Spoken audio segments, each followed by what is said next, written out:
Je m'appelle Vincent Ngeshimana, je suis directeur de la radio Isanganiro.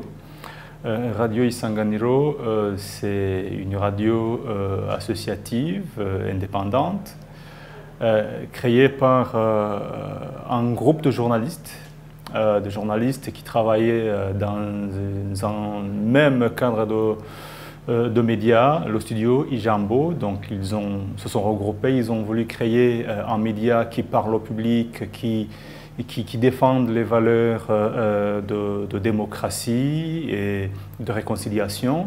Ils se sont nommés Association Ijambo et donc ont porté le projet Radio Isanganiro qui a vu le jour en 2002. Bon, d'abord, la radio en tant qu'organisation radio a ses valeurs. Ses valeurs, c'est de porter elle porte les valeurs d'impartialité, les valeurs d'équité, les valeurs d'acceptation mutuelle. C'est pour cela que dans son personnel, vous y trouvez la configuration du pays déjà. Donc les différentes tendances ethniques, je dirais, entre guillemets, se retrouvent déjà dans la radio. Donc ça c'est déjà une marque de confiance que la radio doit inspirer à ses publics. Alors, comment la radio défend les valeurs de démocratie, vous me demandez? Bon, la radio, c'est un acteur majeur dans le paysage médiatique du Burundi parce que c'est une radio crédible, une radio qui n'a pas de connotation politique, une radio qui n'a pas de connotation religieuse, une radio, je le répète, qui défend le débat contradictoire. Et donc, en mettant face à face des personnes qui, a priori, ne voudraient pas se parler, mais qui à la fin par le média interposé se parlent, nous pensons que nous rapprochons les barrières et finalement aidons à aboutir à un certain rapprochement, à une certaine acceptation mutuelle. Et la radio s'attaque à des défis de faire entendre la voix de la personne qui n'est pas autrement entendue. Donc, d'ailleurs des valeurs, c'est de défendre le droit d'être entendu. Donc, toute personne, soit-il en ville, soit-il en campagne, appelle la radio à lui tendre le micro afin qu'il puisse dire ce qu'il pense, critiquer, suggérer, demander, en même temps que la radio maintenant met les autorités devant leur responsabilité d'affronter les questions qui leur ont été soumises. Et donc, nous le faisons en critiquant les actes, nous le faisons en promouvant les bonnes actions, nous le faisons aussi en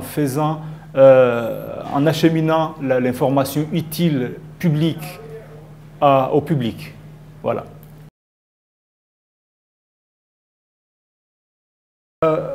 Beaucoup de choses parce que bon, c'est classique, la radio, quand quelqu'un l'écoute, c'est facile. Hein. Tu as un poste radio qui te sort un son et un son qui véhicule l'information.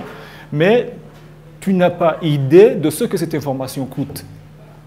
Et c'est ça généralement le problème de la radio. Si la radio ici est le média le plus suivi, les gens n'ont pas vraiment idée de ce que l'information qu'ils reçoivent coûte.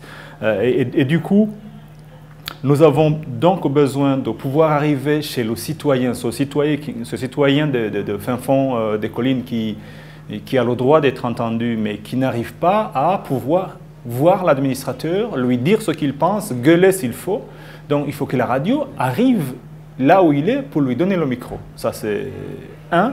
Deux, il faut quand même que la radio ait les moyens de production. Les moyens de production, nous payons les charges en termes de redevances, nous payons les charges en termes de location des pylônes qui sont la propriété de la radiodiffusion nationale et tous les privés passent principalement par eux et ça coûte très cher.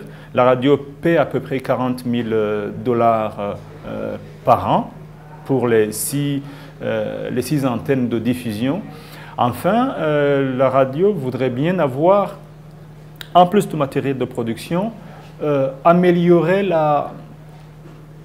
le dispositif haute fréquence parce qu'il y a une zone, la partie ouest, il y a une bande à partir de de Bubanza vers Cibitoke qui n'est pas couverte et une bande le long du lac Tanganyika à partir de Rumongue qui n'est pas couverte. Ce n'est pas une grande étendue, mais nous pensons que c'est quand même une région où on nous réclame et où nous devons être.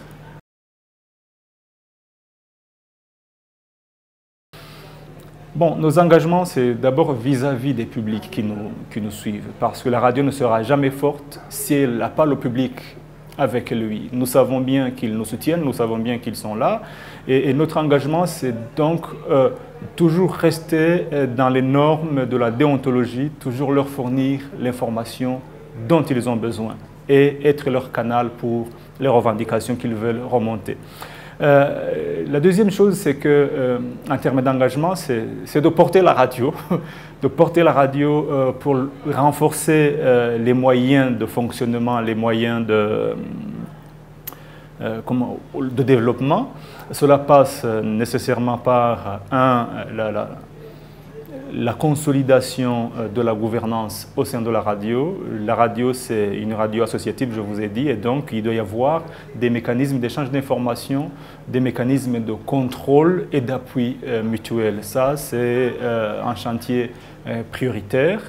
La deuxième chose, c'est de pouvoir nous permettre, avec toute l'équipe, de voir au-delà de la radio. Nous avons la radio aujourd'hui, nous cherchons à la consolider.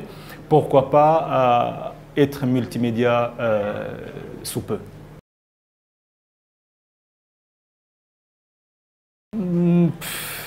Bon, je rêve que la radio